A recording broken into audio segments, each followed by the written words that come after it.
J'inviterai maintenant Madame la députée de Rosemont. Merci, Monsieur le Président. J'ai le plaisir, au nom de l'opposition officielle, de m'associer au ministre des Relations internationales pour souligner la Journée internationale de la francophonie, les 40 ans de l'Organisation internationale de la francophonie, ainsi que la remise du prix de la francophonie à Madame Denise Bombardier. Monsieur le Président, d'une société en mode survivance, enclose dans son fragile et précaire univers francophone, le Québec est passé à la modernité en assumant sa ténacité en terre d'Amérique, en y inscrivant sa culture, en s'ouvrant au monde et en se découvrant dans les yeux des autres. Aujourd'hui, la situation de la langue française au Québec, paradoxalement forte et fragile à la fois, est le reflet de la situation de la langue française dans le monde. Nous avons légiféré pour protéger notre langue. Nous l'avons souvent négligée dans son expression, oubliant que la qualité d'une langue apporte la fierté à ses locuteurs et encourage les nouveaux arrivants à l'adopter. Et plus une langue a de locuteurs, plus forte est son influence. Ainsi, notre propre négligence a augmenté le péril.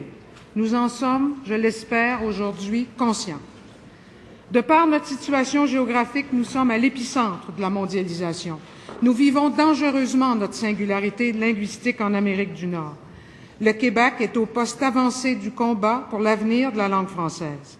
Si celle-ci continuait à s'affaiblir ailleurs dans le monde, notre combat n'aurait plus, à mon avis, le même sens. Et c'est là la première responsabilité de la francophonie internationale. Si elle sait trouver un second souffle, au cœur du dialogue des cultures et de la promotion de la diversité linguistique et culturelle, elle sera pour le Québec, mais aussi pour l'ensemble des nations francophones, un outil essentiel de rayonnement et d'affirmation.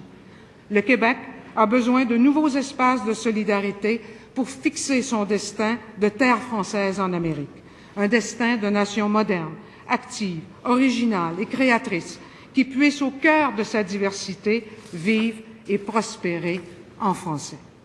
La lauréate du prix de la francophonie croit au destin francophone du Québec, ce destin qui est le nôtre dans toute son épaisseur historique et culturelle. Denise Bombardier a toujours défendu avec passion la langue et la culture française quand elles étaient malmenées, attaquées, méprisées ou bradées. Que leurs détracteurs aient été humbles, puissants ou célèbres, tous ont eu droit à ses foudres. Elle a mené son combat sur tant de tribunes, avec une plume et un verbe trempés de tant d'émotions et de convictions, que ce coup de chapeau de la francophonie est un hommage mérité. Elle sait, et nous sommes d'accord avec elle, que c'est par notre langue et notre culture que nous pouvons atteindre ici, au pays du Québec et au sein de la francophonie, le rayonnement auquel nous sommes en droit d'aspirer. Nous croyons comme elle que la langue et la culture française sont une richesse, un héritage précieux mais fragile, et nous la remercions d'être si souvent et si éloquemment montée aux barricades pour en convaincre le plus grand nombre.